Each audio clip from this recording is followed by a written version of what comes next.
but I'm a trumpet player. I'm an outgoing person, and I will talk ad nauseum about all the things that I'm interested in because of both of those things and being an autistic person. I can see you're outnumbered here. I know I make it look easy online, but building a brand and building a business is not for the weak. So this is the quarterly check-in of your Anti-Establishment Fairy Godmother. Enjoy Q0. So my producer hates it when I do this, but I'm going to do one episode like this every quarter. So this is sort of the Q0 review, if I'm being perfectly honest. I am in the middle of getting all of the rogue academic stuff off the ground, and today I was ghosted by an interviewee. It's a bummer, but it happens, and it's okay.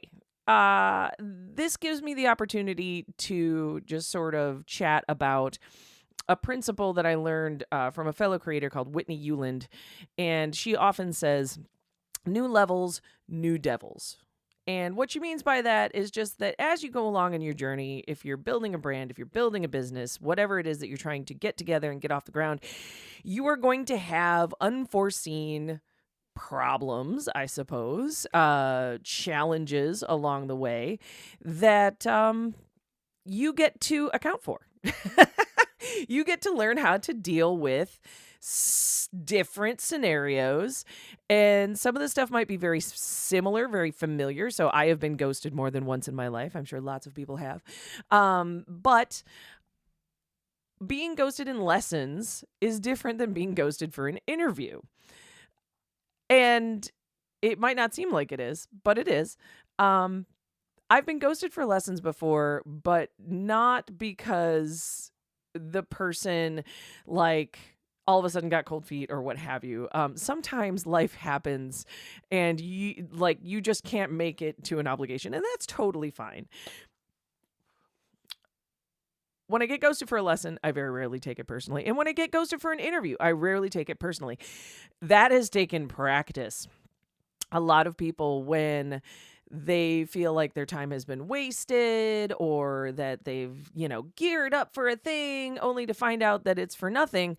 If you've been listening to this podcast for the last however long, you will know that I am very used to getting all my shit together for nothing. That's kind of what I've been up to here for like the last 20 years. So today I got all geared up for an interview, and it turned out that it was for nothing. But here's the thing. Over the years, I have learned that these sorts of things are not personal, that it likely has nothing to do with you personally, or me personally in this instance. It probably has everything to do with the other person and what's going on in their lives. And it could be simple. They might just get a flat tire, or they might have otherwise run into an issue where they just weren't able to show up, and that's totally fine. Sometimes it's in their mind in a way that they never really thought that it would manifest, right? Weird when it happens, because that's never happened to me. Anytime someone gives me a public platform, I am very excited to be a part of that platform, and I jump up there and I do my thing. I'm really excited for some upcoming opportunities where I will have the opportunity to get up on stage and pontificate to whoever wants to listen about the things that I'm doing. But I'm a trumpet player. I'm an outgoing person, and I will talk ad nauseum about all the things that I'm interested in because of both of those things and being an autistic person. I have a special interest in helping people. I mean, fundamentally, that's what teachers do, right? But something that I find interesting is when someone ghosts you for an interview or ghosts you for a meeting or what have you, it's not about you. It's probably about them. And that took forever for me to get it through my head. What I find fascinating about that is that it's their nervous system shooting them in the foot. And they don't know it, maybe. Or maybe they haven't gotten to a place where they can be present enough with themselves that they can identify that and just go, oh man, this is me getting in my own way. This is self-sabotage.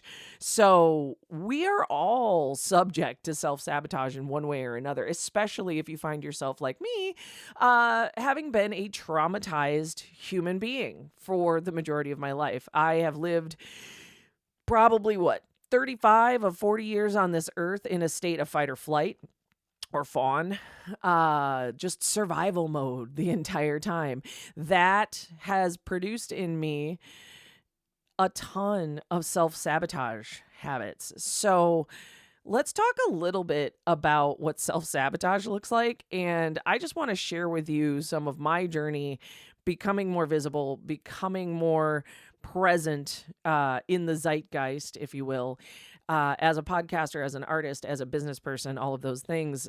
There are a lot of places where I find resistance, and I have learned to gentle parent my way through it.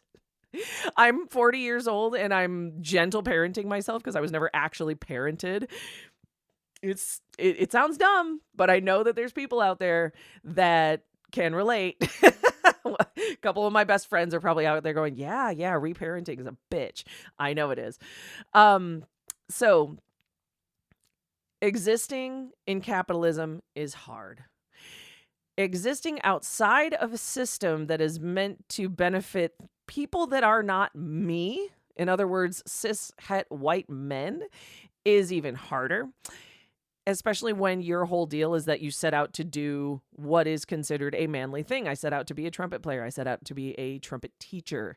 That's really, like, at the face of it, for me, it's not hard. Like, I can do those things, but no one told me that the system, like the politics of it, like the interpersonal communication side of it, was so fucking dumb and all about insecure men and what insecure men think and feel and do, and it results in gatekeeping and gaslighting and other stupid things. If we could all just acknowledge one another's like professional prowess and get along, that would be great. But we don't live in that world, and that's why I'm here.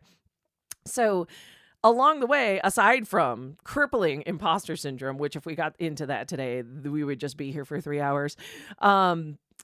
Aside from the crippling imposter syndrome, I have found myself up against the absolute worst of self-sabotage. So what does that look like? For me, because I'm an organized person, I am a good goal setter. I am a good list maker. I am a good outliner of things and planner of stuff. I am a shit executor of all of those things. I am. Because when it comes down to actually doing what I set out to do, I self-sabotage. Like, I will use my own doctorate as an example. And anybody who knows me and all the suffering and stupidity I went through to finish that degree, oh Lord, you know where this is going. So I set out to do a doctorate. And the nice thing about academia, as it were, is that they give you a list of things to do, and then you do them to an extent. Like, they give you a list of classes to take. You have to pass all those classes. That was never hard for me. I never had to do homework. I mean, I had to do homework, but I never had to like work at it. And people out there are going, well, good for you, asshole. Look, I just didn't. Okay. Like, there are a handful of classes where I struggled, and all my music theory professors out there are going, yeah, it's a good thing she never went into teaching music theory. That is true. And I stand by that. It is a good thing that I never went into teaching music theory. But the passing classes, passing performances, creating recitals, all of that stuff, that was very easy for me because my original training was to be a band director, and band directors are highly organized people. The thing that was different about being a grad student versus being a band director is the person that I was serving was myself instead of my students. And it took a long time, and I mean a long time, for me to learn that I was worth the same amount of work and effort and concern and care that my students were. That sounds pretty dumb, I suppose, but it's true. That was the fundamental difference between me finishing a doctorate and me creating a band program. So the list thing, I figured out. The writing of papers, the jumping through of academic hoops, while I hated every minute of that crap, that was fine. But as I neared the finish line, I put a bunch of bullshit in my own way. I did. I convinced myself it was like the right thing to do because at that point in my life, a lot of things were happening that I thought were sort of meant to be. Foremost of those is that I wanted to be a professional trumpet player. And I am a professional trumpet player, but I wanted to go big. I wanted to go to New York or LA or Nashville, and I wanted to make a name for myself and all of that stuff. But then a relationship in my life happened where at the time it seemed like a really good idea. And I'm sure there's a lot of people out there that are going, God, that's relatable. Like, oh yeah, everything seems like a fine idea at the time. This, as I look back at it, was an objectively bad idea. And I'm mad at past Lexi for making bad decisions with good intentions. I mean, bad decisions with good intentions are still bad decisions. But so I went all in on this relationship, which got me out to the East Coast, and I justified this by saying, oh yeah, this is going to help me like actually finish my doctoral work. I get to go to the Smithsonian, and I get to be in the New York like working musician scene, and I can do all my research out there, and la-di-da. The amount of research that I actually did in the 4 years that I lived on the East Coast is pretty minimal because I was self-sabotaging so hard. Now, if you had asked past Lexi what really happened, she'd be like, oh no, I'm just trying to survive. I'm just trying to make money. I'm just trying to keep my head above water. I was doing fine. Like, I was very fine on the East Coast. I was making great money playing in about 5 different bands. I was being called regularly for work. I was building a network of people who I still know and love to this day. And if you are one of my New Jersey folks, if you are one of my New York folks or my Philly folks, just know that you have the biggest fan in the world in Fort Wayne, Indiana. I love you guys, and I miss you guys every single day. Especially miss you guys on the weekends because I miss making music with you. But all that said, past Lexi would have justified this as saying, oh, well, I'm just surviving. I'm just trying to keep my head above water. Present Lexi goes, no, you were fine. You were absolutely having your head above water. But what you were doing was distracting yourself from the work that just needed to be done. And it wasn't until I got back into a situation where that was the focus. I took a job when I was ABD, all but dissertation, for those of you who are not savvy to the alphabet soup that is academia. But yeah, I was ABD, and I took a job. And that was the whole deal. Now, they made that the whole deal without actually saying, oh, no, we just hate you because you're a woman and you're a brass player and you're making us all look bad. No, they made it about the doctorate. Well, you don't have a doctorate, so you haven't earned X, Y, and Z. Well, you're not actually a real professor because you're a contract worker. Oh, well, when you earn that doctorate, then we will give you the time of day. Then we will allow you to sit on committees and make decisions and actually be an active part of this faculty. Turns out all of that was bullshit. I mean, straight up bullshit. The proverbial they at this university, and for those of you who know me well or listened to the first episode or episode 0, know exactly who I'm talking about. They decided to use their administrative powers to make my life a living hell until I left. Not without doing a podcast or TED Talk about what assholes they were. Joke's on you. But again, that was all sort of self-sabotagey bullshit. I was getting lost in the sauce that was the administrative quagmire that most colleges are. Like, most universities are gatekeepy sort of toxic places where no one is really treated equally, and they operate under the guise of democracy and committees and all of this shit. And it's all bullshit. none of that actually ever happens. Or if it does, I mean, feel free to email me and show me an example like, hey, Lexi, I actually work at a really great place and here's where it is. And I am happy to be wrong on this one. I really am happy to be wrong. But every instance that I've experienced, and I know so many other people who have worked adjunct, who have worked contract work, all of those things, it's all the same. It's all a bunch of old white dudes. And I mean that fully offensively. Like, it's old cis het white men who hold all the power and have no real motivation to be inclusive of others. Now, is that to say that all college professors are that way? Absolutely not. I have a huge network of absolutely kick-ass men in my life that I would gladly work with any day of the week. Most of them work at Indiana University. But hashtag not all men, I guess. I don't know. That sounds really cringe, but the majority of committees and hiring committees and administration bullshit at the university level is run by old cis het white men who are very easily frightened by people who identify as other. And God help you if you identify as other and are actually good at your job. That makes them very uncomfortable.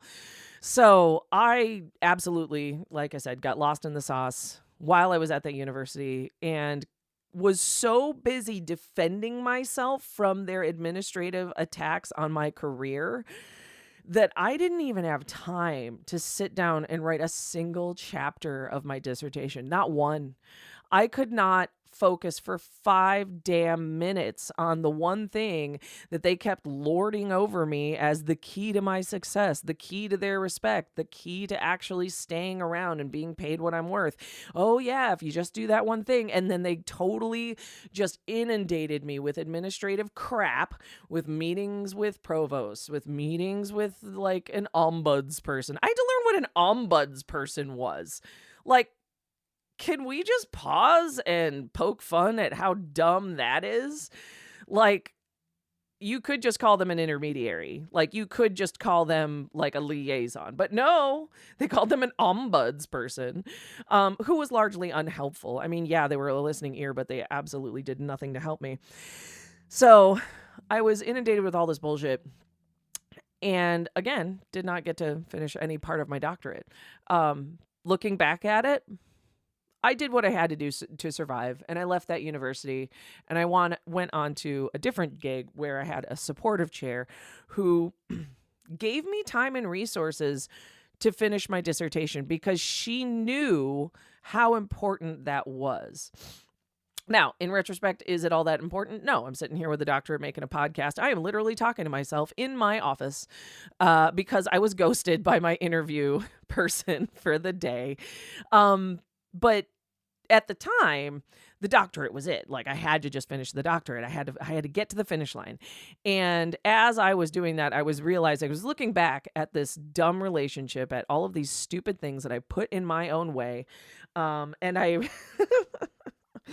I remembered a quote that was said to me by a dear friend, Kelly Rossum. If you're out there listening, bro, you changed my life with this quote. After I explained early on in my master's career some of the fuckery that I was dealing with there, this guy over coffee looks at me and he's like, I really hate to break it to you, but you brought this on yourself. They're just fucking with you. And I died internally. I did. I just crumbled into a little pile of, like, I don't know, soup. And I was just like, what? And he's like, yeah, that is the whole purpose of grad school in the first place, is you literally pay these people to fuck with you and make you tougher and make you understand the things that are not academic, the politics, the games, the gatekeeping, the bullshit. You are paying them to educate you on a higher level than just the minutia of class. And I was just like, fuck me. I really hate that you're right, Kelly, because you're right. You are absolutely right. And looking back at it as I was, finishing my dissertation at this other university, this smaller university, it's true. I volunteered to be abused in some ways. Does that make it my fault? Absolutely not. Like, I did not necessarily want to be lambasted in my reviews. In fact, I had done nothing wrong.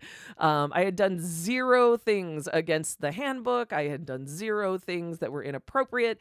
I just made a few people so uncomfortable that they needed to find a way to fuck with me, to make me feel less than, to make me feel less important, to make me feel less accomplished and less capable. And I hate that. I hate that that's the world that we live in. I hate that those are the things that have me talking to myself in my office right now. But I am here to share them with you. I am not here to have a pity party. I am here to share these things because I know I'm not alone. And I know that my story, my experiences will save someone the headache later. That will save somebody the headache later of actually dealing with this kind of university politics. So, do you need the university to make money even after you have a doctorate? Absolutely not. There's a lot of different ways to skin that cat. And that is what the Rogue Academic is about. I just got fed up with all of the bullshit that is academia. It's a business now. Like school should never have been a business in the first place. But as I've gone on and I've built this brand and I've built this business, I want to make sure that I check in with you guys, the listeners, and just give you a sneak peek into the behind the scenes, the behind the curtain of what it's like to actually be out here as a rogue, as like the queen of the rogues, your anti-establishment fairy godmother, as one of my students would say. Doing the thing, building a brand, building a business, building a platform for myself and others to share their stories so that other people can learn from them and fill in the gaps of their knowledge, all of that stuff. So, about the self-sabotage, back to the original subject, there are a couple of things that I did to get myself out of that. And it didn't have anything to do with manifesting or, thinking about like the outcome or like imagine how great it's going to feel to be done with your doctorate. Like at that point, I was just ready for it to be over with. I was done being tortured and the information was all there. All the research at that point had been done. My chair gave me the opportunity, the time and the money to just sit down and do the damn thing. It was actually a part of my goals for my first year. What ended up being my only year of teaching at that university. That was part of my individualized performance plan for the year was to finish my doctorate. And I did just in time for one of my colleagues to throw us all under the bus and ruin everything that we had worked for up until that point. Like I got word that like everything had been approved and that I was going to be receiving my doctorate. I had arranged to be hooded by Pat Harbison. Love you so much. Thank you so much, Pat Harbison. I feel like that's become a recurring theme on this podcast is that, God save Pat Harbison because Pat Harbison saves everyone. But all of the pieces were in place. I was doing the thing. I was going to get the respect. I was going to get the paycheck. I was going to get the. And then one of our colleagues who had been largely not present for the entire year accused us all of creating a toxic workspace for her. Under what guise, I will never know. We had an open door policy. The chair at the time was an openly gay woman. This colleague is also an openly gay woman. So like I don't know how any of that ends up being a toxic workspace at all, but okay, if you say so.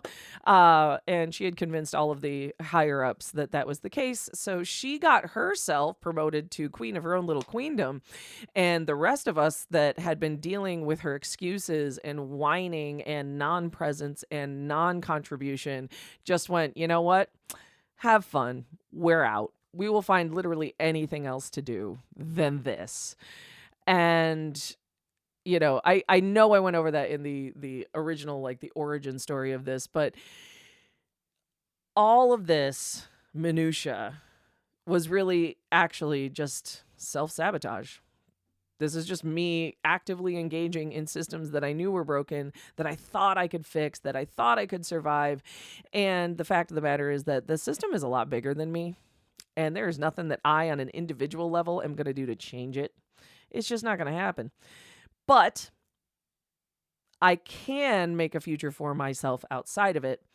And I can build a platform where other people can share their information and to share their experiences to help others learn from them and hopefully not go through the bullshit that I did. So regarding self-sabotage and fear of being seen, fear of being heard, fear of being out there for people to perceive, for anyone that ghosts me ever, I just want to say, I get it. I get it, and I hold space for you, and I hold compassion for you, because doing the public thing is fucking terrifying for most people. It just is. For those of us who have had a camera in our face since we were infants, this does not bother me at all. I'm actually just sitting in my office watching the little time ticker go away, go tick, tick, tick. And I totally get it.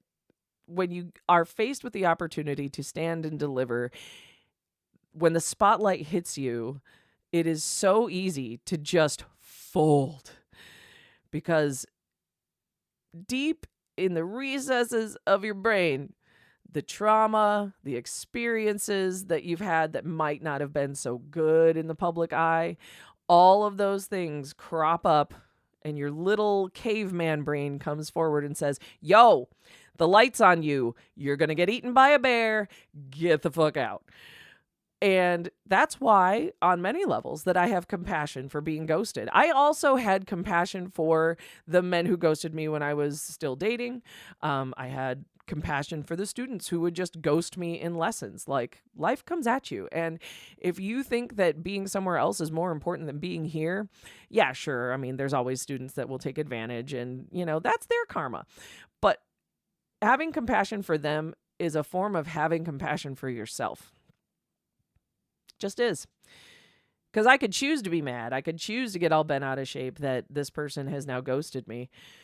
But what good does that do anyone? It just bends me out of shape. It ruins my day. And then, other people have to hear about it. And that's not okay. Well, I guess other people don't have to hear about it. Not everybody hosts their own podcast, I suppose. But practicing compassion for others is a way of practicing compassion for yourself and dealing with the self-sabotage little gremlins that live in the back of your brain. So what do we do to keep ourselves from folding under the spotlight? What can we actively do? And this actually ties into some work that you could do for auditions or for interviews, all of those things. What can you do to galvanize yourself from all of this perceived negative energy? Just know that it is only that you're perceiving it that it exists in the first place. If you change your perception of it, then you will change your reality.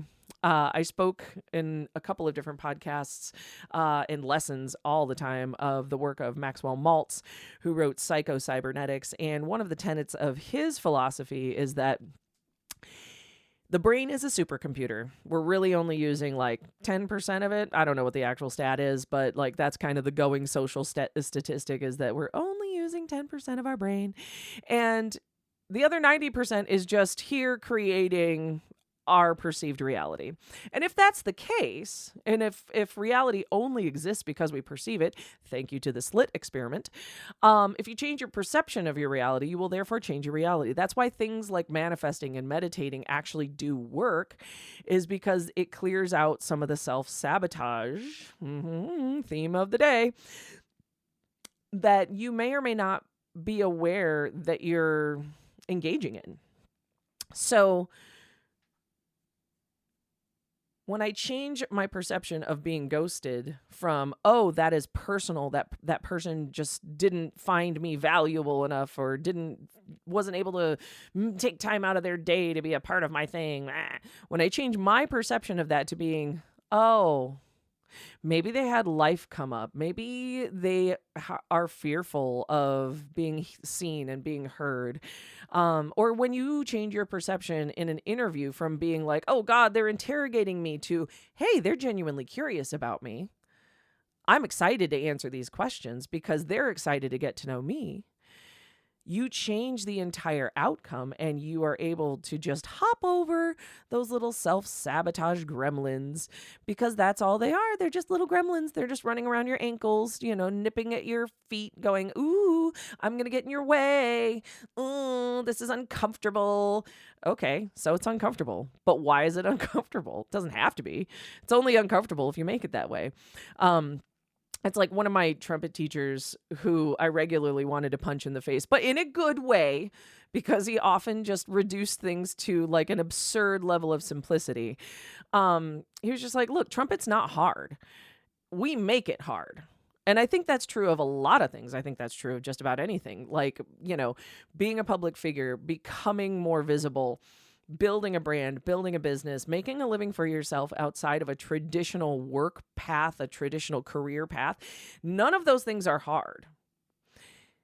What's hard is getting your mind around actually doing the thing, because that's where you start to come up against all those little self-sabotage gremlins, right? So if we break down our general fears, right? The first one is that your brain is just trying to keep you safe, and safety in numbers has always been the thing for us little cave people. Like, that's how the brain works. That's how we work as humans. We are tribes people. We are community members. And that has kept us from being eaten by saber-toothed tigers and bears and all of those things. The second thing that's like related to that is, and I'm not saying that all of these things are reasons that people ghost people. Who knows? It could be anything, right? But one of the other reasons that people shy away from being seen or being heard or standing out in some way is that they are afraid that by raising their signal, that the community that they find themselves a part of will deem them too much, will shun them for being a little bit over the top, will otherwise ridicule them for going for their dreams or being bigger, being bolder, reaching higher, dreaming bigger, all of those things. It's really easy to like let the imaginary versions of like your mom, your dad, your cousin, your community, your best friend, your section members, your colleagues, whatever. We all hear those people in the recesses of our mind judging us, whether we like it or not. And that is another form of self-sabotage that often has people folding in the spotlight.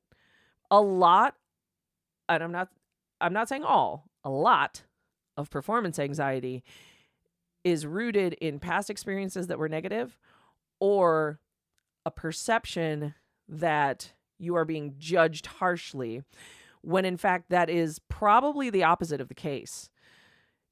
When you are invited to present, when you are invited to participate, when you win a position or you win this, opportunity to do your thing, the audience which wants to hear you is rooting for you. They are not rooting against you. No one, I mean, at least I don't. Maybe I'm in the minority here. When I go to a concert, I don't sit there in the audience and go, oh, I hope they fold. No one does that. You wouldn't go listen to one of your favorite artists or a speaker that you love and just go, ha, ha, ha, I hope they just crash and burn. No, you're there because they have a sound or they have a message or they have a something that you are interested in and you want to hear more about, or you just want to be engulfed by, and you want them to kill it. And I think that's one of the hilarious fallacies of stage fright in general, is that, some people think that like, oh, everyone's going to like think I suck, or, oh, I'm going to fold and everyone's going to hear it.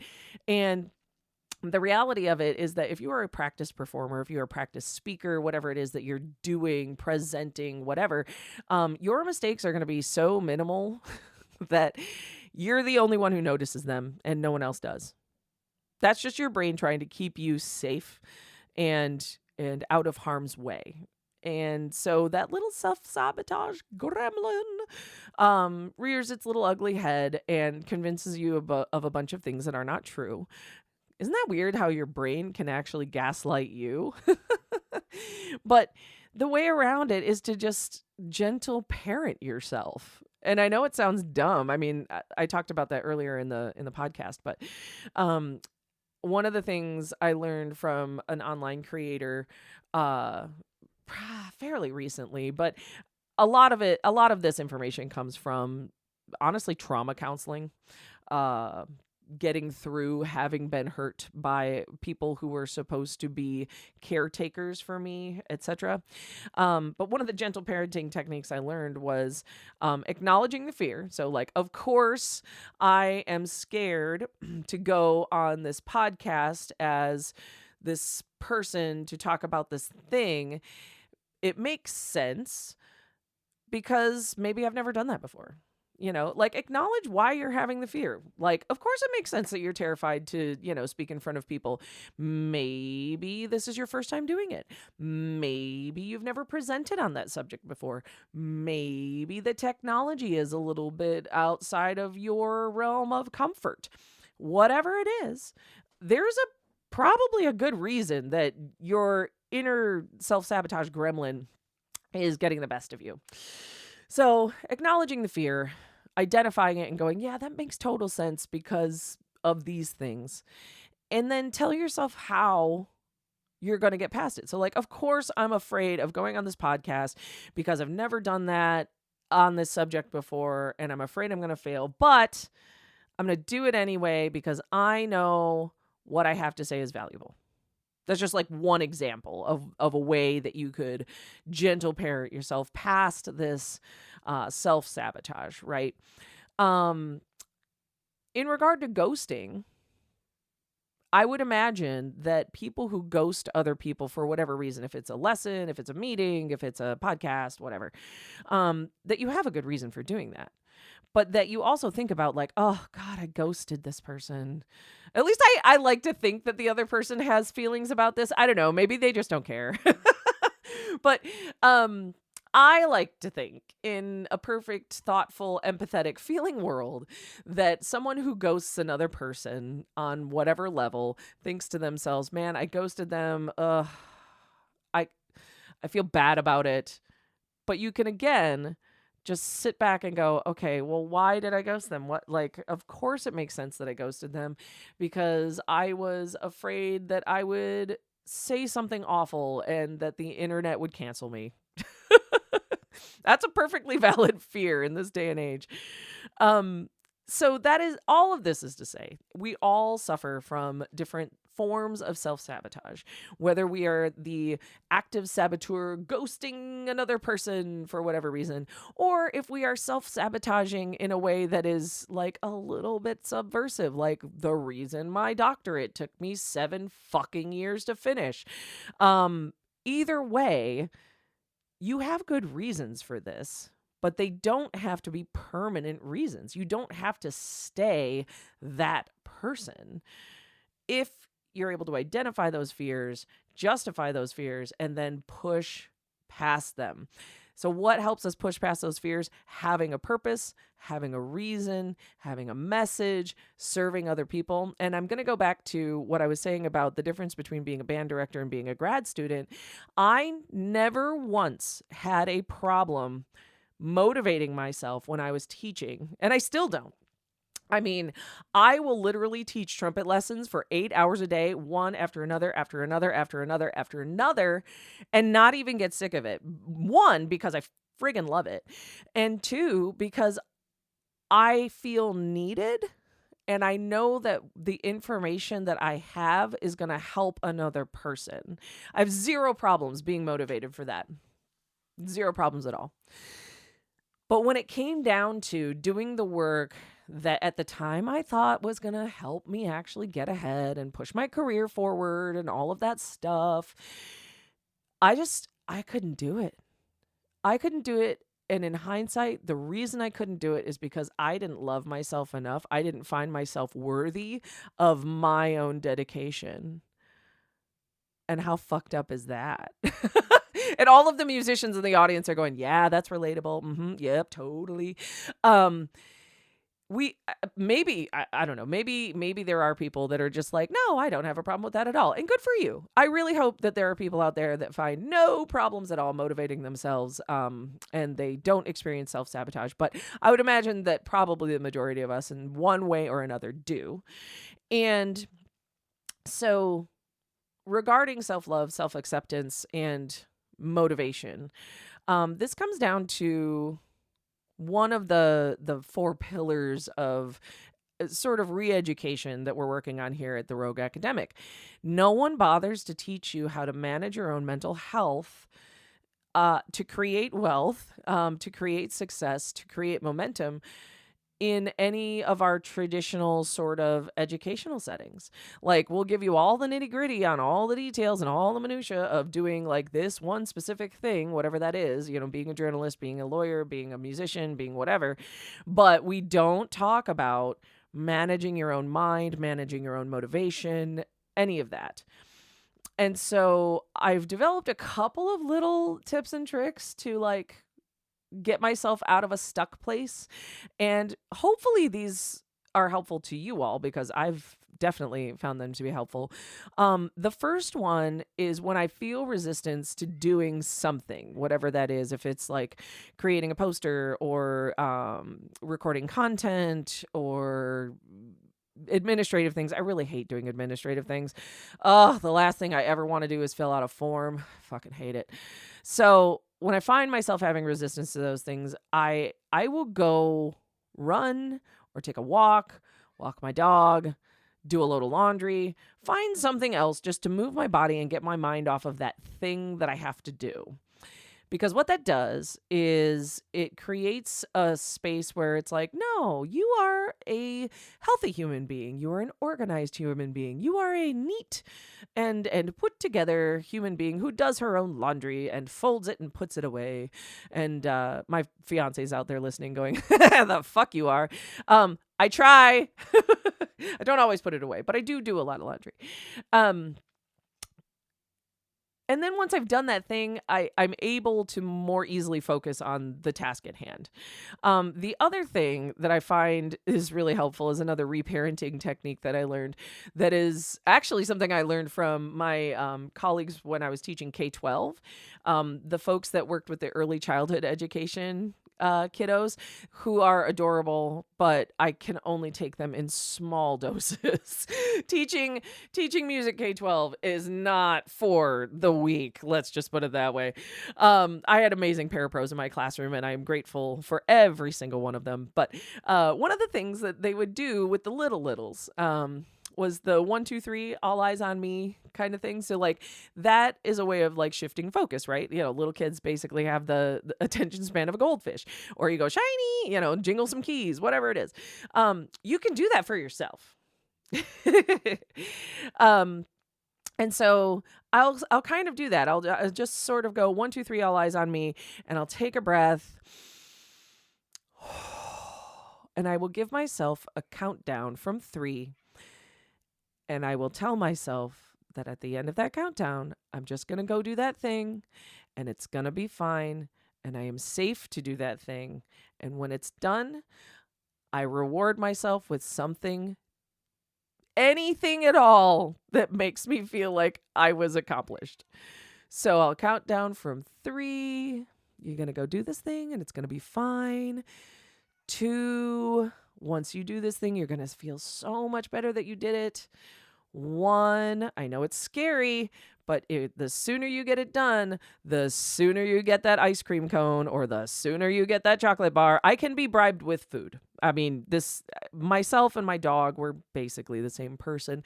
But whatever you have to bribe yourself with, make it something little, make it something easy, But see if you can motivate yourself using a couple of these techniques to get past some of that self-sabotage, because it's all coming from good places, reasonable places.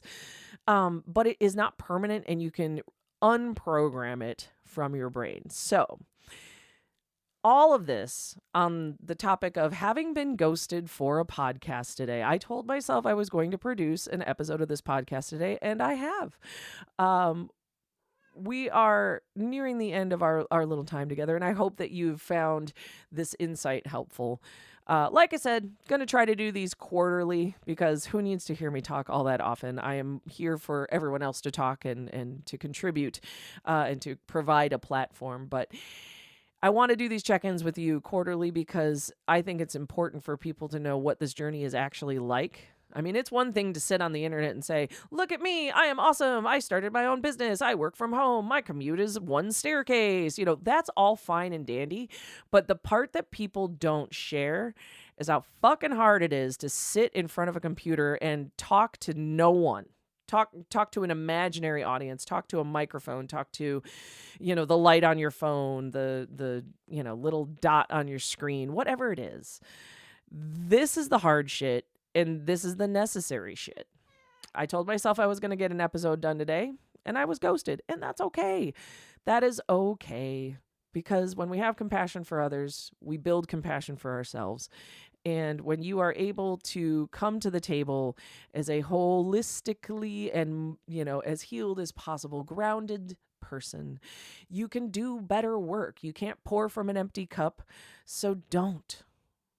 Pour from a full cup. Be kind to yourself and be kind to others, because there will be days where you're that person who ghosts the other person. And then you can sit back and go, oh, fuck, why am I self-sabotaging? And then you can listen to this podcast and go, wow, here are some of the ways that I could be self-sabotaging. And now I have ways to get out of it. And that's the whole fucking point, right? So anyway, I have hope that you have found this useful. And I will see you at the next, Anti-Establishment Fairy Godmother quarterly. So like the Q1 check-in, maybe, if this is Q0. At any rate, thank you so much for being here. If you haven't already followed our Facebook group and followed us on all the socials, we're now on Threads. So come on in, participate in the conversation. We'd love to hear from you. And I hope you have a spectacular day. And to hell with those little self-sabotage gremlins. Peace, y'all. Bye.